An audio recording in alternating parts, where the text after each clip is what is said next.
सिंध में अजकल जॾहिं सकाफ़ती विरसा सरकार जी सरपरस्ती न हुअण सबब लावारिस बणियल आहिनि, उते सिंध जा कुझु अहिड़ा माण्हू बि आहिनि जेके विरसे खे सहेड़ण जो शौक़ बि रखनि था त उनखे फर्ज़ बि सम्झनि था। खिपरो खां 10 किलोमीटरनि जे पंध ते जितां अछड़ो थर जी शुरूआति थिए थी, उते ई हिकु ॻोठु बांको चानियो आहे, जिते नौजवान अता मोहम्मद चानियो पंहिंजे औताक खे हिकु ख़ूबसूरत म्यूज़ियम में तब्दील करे छॾियो आहे।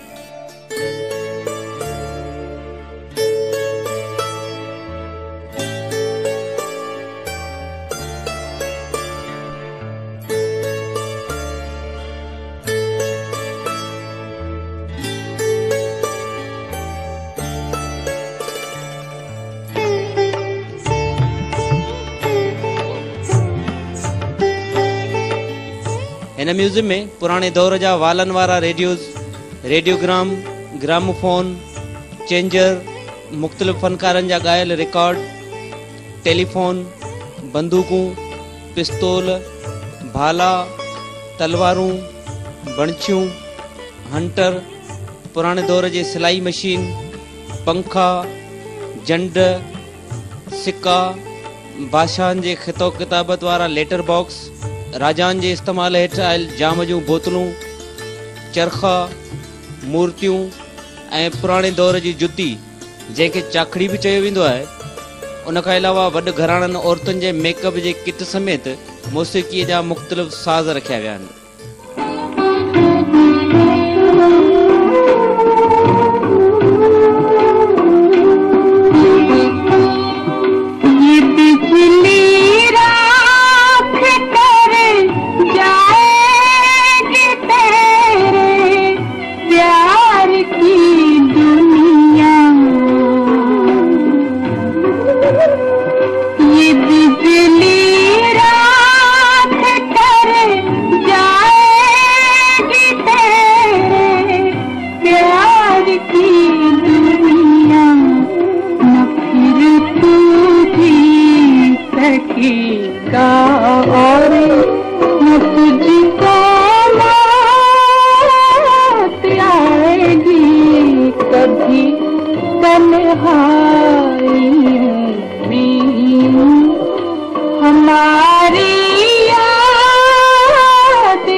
म्यूजिकल इंस्ट्रूमेंट पियानो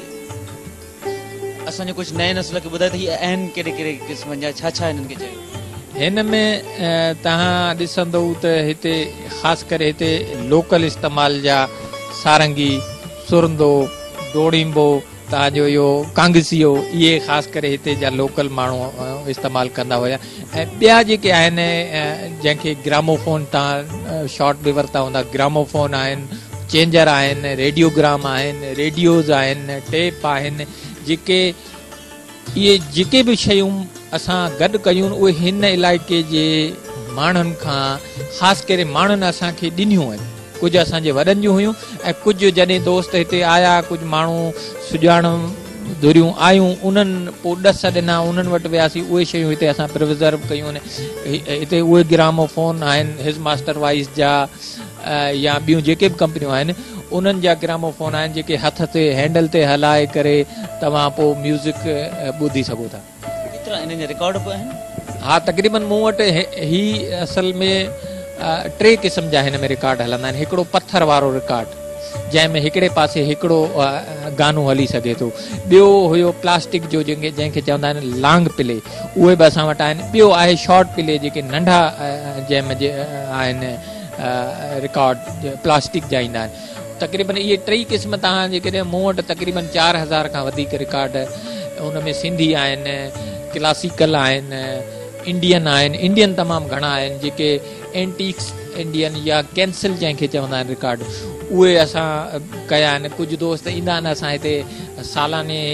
असांजी हिकिड़ी महफ़िल बि थींदी आहे जेका उन में एंटीक्स असां इहे रिकॉर्ड वॼाईंदा पिया आहियूं। हिन क़िस्म जूं शयूं सहेड़े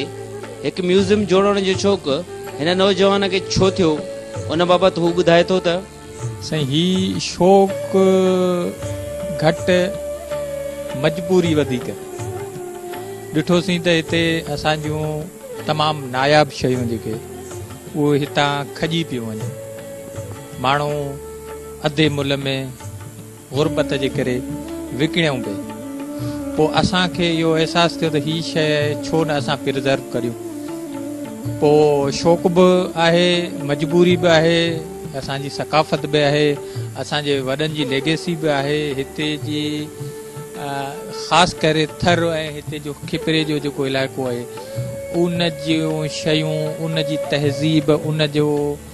जेके बि विरसो आहे असां सोचियो त इहो छो न हिकिड़ी जॻह ते असां गॾु रखियूं ताकी असांजा ईंदड़ जेके नसुल आहिनि उन्हनि खे ख़बर पए त असां छा हुयासीं असांजा वॾा कहिड़ा हथियार इस्तेमालु कंदा हुया ऐं वॾनि जी छा हिस्ट्री आहे हिन में मशीन सिलाई मशीन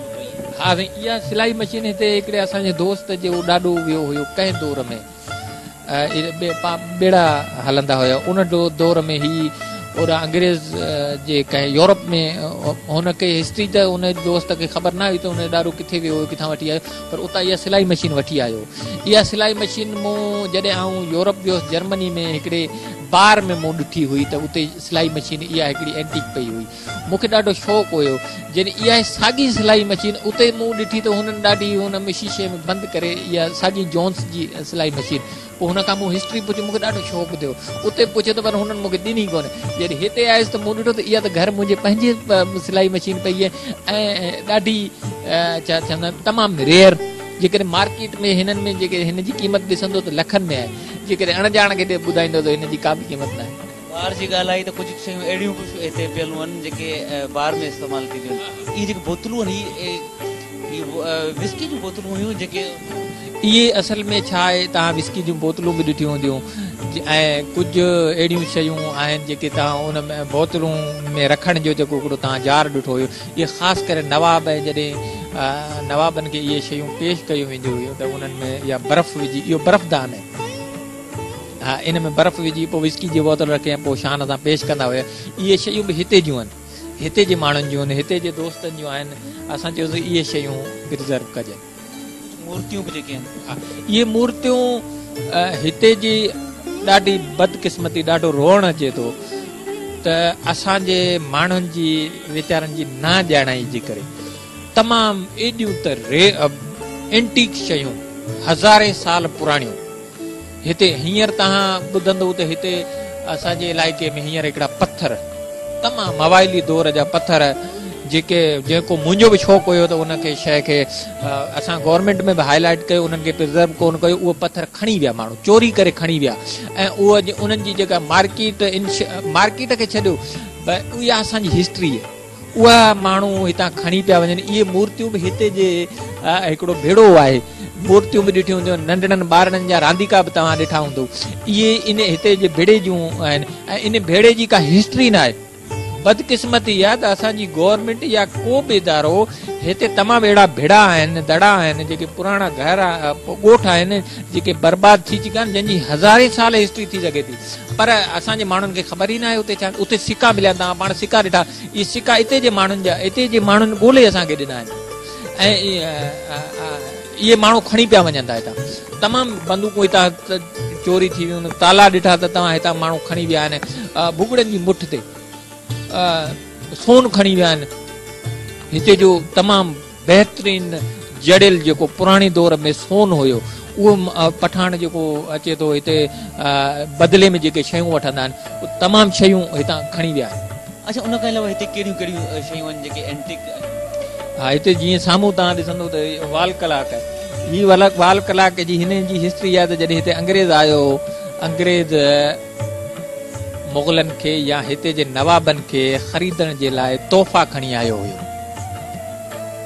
इहो हिकिड़े मूंखे दोस्त गिफ्ट कयो हुन चयो त असांजे ॾाॾे खे हुन अंग्रेज़ इहो तोहफ़ो ॾिनो हुयो जंहिंखे गजर वाल कलाक चवंदा आहिनि जेको तव्हां साम्हूं ॾिसी सघो था ऐं हेॾा ही पंखो पियो आहे पंखो बि तक़रीबन इहो 150 साल पुराणो पंखो आहे इहो बि तमामु रेयर आहे इनखे हींअर असां रिपेयर करायो छो जो हालत ॾाढी ख़स्ता थी वई हुई पर इहो पंखो तमामु एंटीक शयुनि मंझां आहे।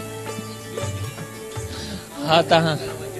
हा जनर आहे, तव्हां ॾिसंदो पाखड़ो ॾिसंदो जेको उठ ते रखण वारो, तव्हां जंहिंखे बड़ा चवंदा आहिनि, इहो आहे। हना आहिनि हिते, ऐं ख़त किताबत जॾहिं अॻिरे दौर में जेको ख़त किताबत थींदी हुई, जंहिं लेटर बॉक्स में लोह जो जेको लेटर बॉक्स तव्हां ॾिठो हूंदो उहे आहिनि। ऐं ख़ासि करे जंगियुनि जे दौर में पुलिस वारनि जे लाइ या बादशाह या जॾहिं पंहिंजा सरदार या के बि वॾा माण्हू जॾहिं सफ़र कंदा हुया, उन्हनि जे लाइ शराब जे रखण जूं जेके विस्की बॉटल्स आहिनि उहे बि तव्हां शूट कयूं हूंदियूं, उहे बि असां हिते प्रिज़र्व करे रखियूं हूंदियूं। हीअ असांजी हिते जे माण्हुनि जूं इस्तेमालु थियण जूं शयूं हुयूं जेके तमामु घणियूं खॼी वियूं आहिनि। हितां खॼी उहे लखनि न पर किरोड़नि जी मिल्कियत में हितां विकियूं आहिनि, जेके हिते जे माण्हुनि खे भोगड़नि जी मुठ में माण्हू वठी विया। हिन म्यूज़ियम में रखियल हथियार घणे भाङे उहे आहिनि जेके अंग्रेज़नि ख़िलाफ़ वेड़ दौरान हुर तहरीक जे इस्तेमालु हेठि हुआ, जॾहिं त उन्हनि हथियारनि मां हिकु पिस्तौल अहिड़ो बि आहे जंहिं बाबति हीउ नौजवान दावा करे थो त उहो अंग्रेज़ अमलदार H.T. लैम्ब्रिक जे इस्तेमालु हेठि हो। साईं ही बंदूकूं जेके बि तव्हां ॾिसंदो त इहे हुर स्ट्रगल में हिते जे ख़ासि करे थर में, ऐं तव्हां मक्खी बेलो ॿुधो हूंदो त जितां खां हुर स्ट्रगल शुरू गड़ंग बंगलो तां सोरे बादशाह जी अॻुवाणीअ में हुर स्ट्रगल शुरू थी, उन में असांजे वॾड़नि जो बि किरदारु हुयो। उन्हनि असांजे वॾनि ऐं जेके हिन इलाइक़े जे माण्हुनि इहे बंदूकूं अंग्रेज़नि जे ख़िलाफ़ हिन ख़िते मां अंग्रेज़नि खे तरण जे लाइ जेको हथियार इस्तेमालु कया, तव्हां सिर्फ़ु बंदूकूं न आहिनि, हिते तव्हां ॾिठो हूंदो तलवारूं बि आहिनि, भाला बि आहिनि, बणछियूं बि आहिनि। इहे सभु हथियार इन्हनि अंग्रेज़नि जे ख़िलाफ़ जेके हुरनि इस्तेमालु कया उहे असां इस्तेमालु कया, उहे हिते रखिया। इहो हिस्ट्री ॿुधाए थी ऐं हिते जे माण्हुनि संभाले रखियो। जॾहिं लैम्ब्रिक खे थर्म जे हमिलो थियो हुयो, हुरनि कयो हुयो, त इहो जेको हथियार हुयो इहो छॾे भॻो हुयो। इहो हथियार उन माण्हूअ जो हुयो। ख़ासि करे तव्हां ॾिसंदो इहे तमलचा जेके अंग्रेज़ जेके ऑफिसर हूंदा उन्हनि वटि हूंदा हुया। हीअ तव्हां ॿी शइ ॿियनि किथे बि इहे बंदूकूं न ॾिसंदा। ऐं ख़ासि करे जेके बंदूकूं आहिनि इहे मैच लॉक गन जेके जंहिंखे बारूद भरे पोइ डोरीअ जी बाहि ॾेई करे पोइ तव्हां हिनखे इंतज़ारु करियो त छुटण जो इंतज़ारु। तव्हां ॾिसो त केॾियूं हार्ड बंदूकूं, इन्हनि बंदूकुनि सां हींअर त बटण ते तव्हांजो हज़ारनि में गोलियूं हिकिड़े बटण ते हली थियूं वञनि, त हीअ कलाक में हिकिड़ी गोली छुटंदी हुई तक़रीबन। इन जो बारूद ठहंदो पोइ हिन में इस्तेमालु थींदो, त असांखे ख़बर पए त असांजे वॾनि केॾियूं सख़्तु महिनतूं करे इन अंग्रेज़ खे भॼाइण जी लाइ इहे हथियार इस्तेमालु कया। हिन म्यूज़ियम खे ॾिसण खां पोइ अहसासु थिए थो त जेकॾहिं सिंध जा माण्हू हिन रीति पंहिंजे सक़ाफ़ती विरसनि खे सहेड़ीनि त ईंदड़ नसुलनि लाइ असां ॼाण जो हिकु वॾो ज़ख़ीरो छॾण समेत मंझंदि तारीख़ी नवादरात जी मालिकी करण जो अहसासु पैदा करे सघूं था। कैमरामैन राजा सिंधी ऐं आबिद अली सां गॾु शाहिद ख़ासकेली, KTN न्यूज़, मीरपुर पास।